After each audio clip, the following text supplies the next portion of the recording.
안녕하세요. 치유미 가정의학과 의원 박재선 원장입니다. 제가 오늘 말씀드릴 내용은 부신기능 저하라는 질환에 대해서 말씀드리려고 하는데요. 우리가 휴식해도 늘 피곤할 때가 있죠. 휴식하면 풀리는 피로는 크게 문제가 안 되지만 휴식을 하루 이틀 해도 피로감이 사라지지 않고 피로감이 심하면 그건 삶의 질을 저해하면서 만성적인 피로라고도 볼 수가 있는 겁니다. 그런 피로들의 원인 중에 하나가 부신기능 저하라는 질환이 될 수가 있겠습니다.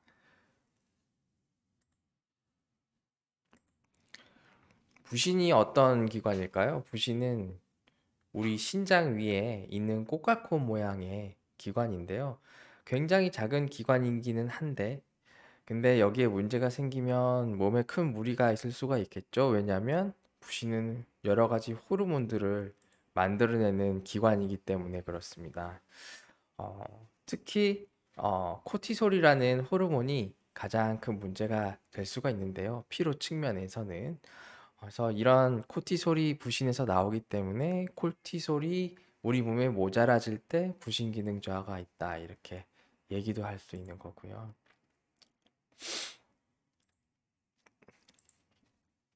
부신에서 나오는 호르몬은 크게 부신 피질과 수질에 나오는 호르몬으로 이제 나오는 장소가 다르니까 구별을 해볼 수가 있는데 그중에 이제 부신 피질에서 나오는 호르몬이 코티솔이라는 게 있죠. 오늘은 이 코티솔이라는 호르몬을 좀 다뤄볼 텐데요. 코티솔이라는 호르몬은 기본적으로 스트레스에 반응하는 호르몬입니다. 우리 스트레스가 들어오면 우리 몸에서 여러 가지 반응이 일어나잖아요. 우리가 다 겪어보셔서 아시겠죠? 심장이 두근거릴 수가 있고, 동공이 확장될 수 있고, 땀도 날 수가 있고, 그리고 근육의 힘이 조금 올라갑니다. 그래서 우리가 어떤 스트레스를 받았을 때 그거를 이겨낼 수 있는 그런 생리적인 반응을 유도하는 방법 중에 하나가 바로 코티솔이 올라가는 반응입니다. 그래서 이런 코티솔이 올라가는 반응이 어떻게 이루어지는지를 자세히 보시면 우리 몸의 통각이라던가 감각이라던가 이런 걸로 스트레스가 들어오면 머릿속에서는 시상하부라는 곳에서 CRH라는 호르몬을 분비를 하게 되고 그 CRH라는 호르몬이 아래쪽에 뇌하수체라는 뇌 안에 있는 기관으로 이동을 하면 거기서 ACTH라는 호르몬이 만들어지게 됩니다. 이 ACTH라는 호르몬이 혈액을 타고 돌아다니다가 아까 꼬깔콘 모양의 기관이었던 기관이라고 설명드렸던 부신에 가면 거기서 코티솔을 많이 만들어내게 되는 거죠. 그러니까 스트레스에 대한 반응으로 코티솔이 나오는데 이러저러한 경로를 거친다라고 아시면 되겠습니다. 그래서 급성 스트레스를 받을 때는 부신 기능이 올라가게 되죠. 반면에 만성 스트레스를 받으면 부신 기능이 떨어지게 됩니다. 그래서 부신 기능이 항진될 때는 급성 스트레스, 그때는 코티솔 분비가 같이 올라가고요. 만성적으로 스트레스를 계속 받은 상태면 부신도 결국에는 지쳐서 코티솔 분비가 떨어진다고 이해해 볼 수가 있겠습니다. 그래서 정상 코티솔의 기능은 혈압이 올라가고 맥박이 조절되는 효과가 있는데요. 그 외에도 전해질 균형, 에도 영향을 미치는 걸로 되어 있고요. 에너지를 많이 꺼내서 쓰게 만드는 호르몬이거든요. 그래서 근육이라든가 어, 저장돼 있던 에너지를 꺼내서 이제 포도당이라는 당분으로 만들어서 혈액 속으로 많이 배출되게 하는 작용을 하죠. 그래서 혈당도 좀 올라가게 되고요.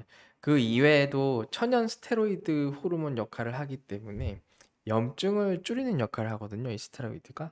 그리고 알러지 반응도 좀 조절해 주는 효과가 있는 게 코티솔입니다. 어, 우리가 예전에 뭐 적을 만난다던가 생과 사의 갈림길에 있다던가 요새 같은 때는 뭐 시험 준비를 급하게 한다던가 갑자기 뭐 회사에서 뭐 특정 시간 안에 해야 되는 업무가 주어졌다든가 하면 우린 스트레스를 크게 받죠. 그런 때 이제 나올 수 있는 스트레스 반응들 나열을 한 건데요. 그래서 이런 반응들을 코티솔이 일으킨다라고 이해를 해볼 수가 있습니다.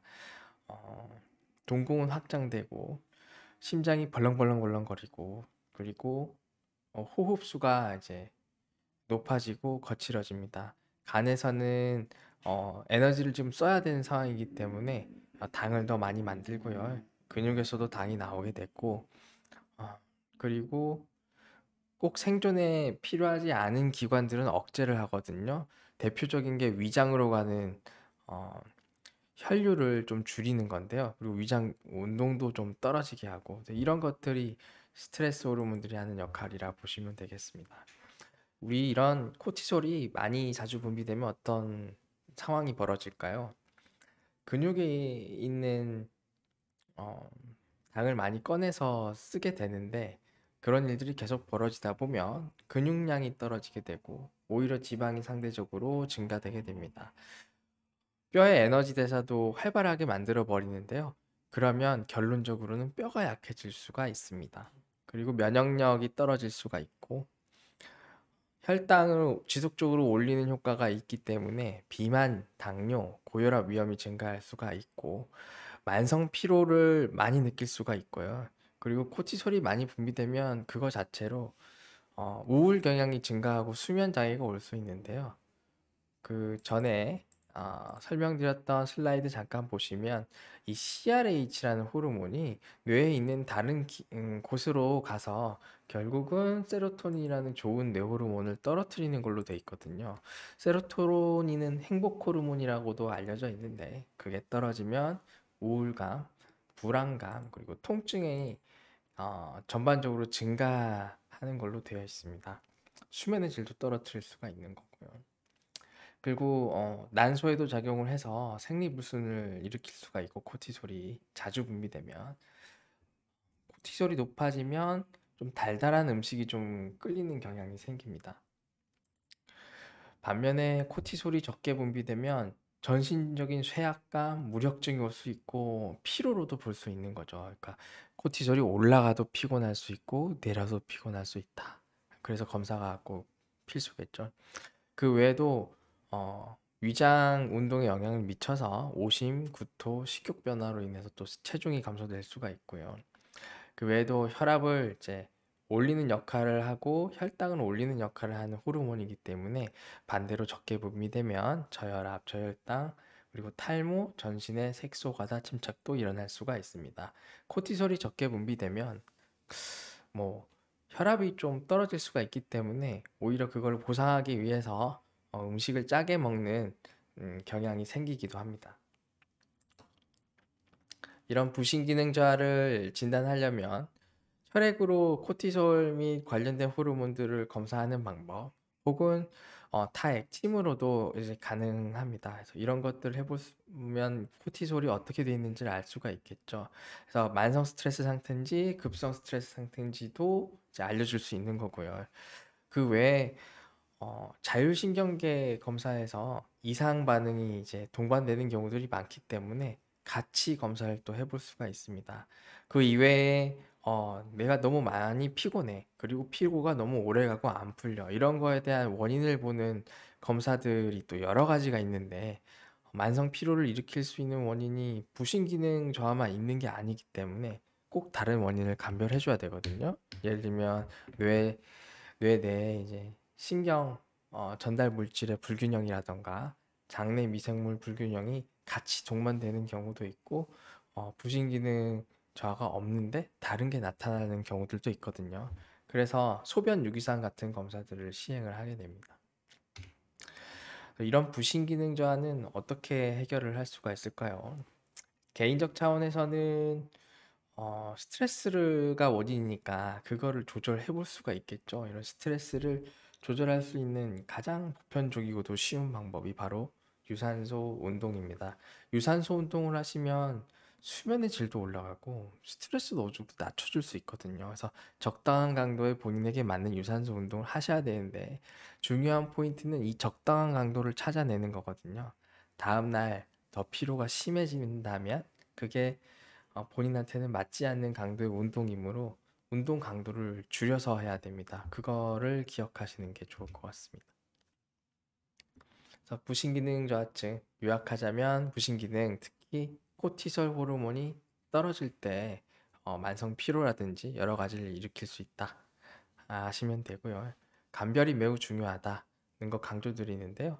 동반 질환 및 다른 의학적 컨디션들이 있으니까 그걸 꼭 감별해야 되고, 만성 피로의 다른 원인이 있을 수도 있으니까 바로 부신기능 저하만 있다고 해서 그쪽으로 치료를 점프를 하게 되면 다른 치료해야 될 원인을 놓치는 경우들이 많고, 그만큼의 시간적, 정신적, 비용의 낭비가 하게 되기 때문에 감별이 꼭 중요해서 여러 가지 검사를 같이 하는 게 도움이 되고요. 그리고 기능의학 전문 클리닉, 만성 피로 진료 경험이 많은 의사에게 상담 받으시는 게 좋겠습니다. 이상으로 코티솔에 대한 얘기를 마치고요. 연말인데 가족들과 이제 편안하고 행복한 하루 보내시기를 바라면서 강의를 마치겠습니다.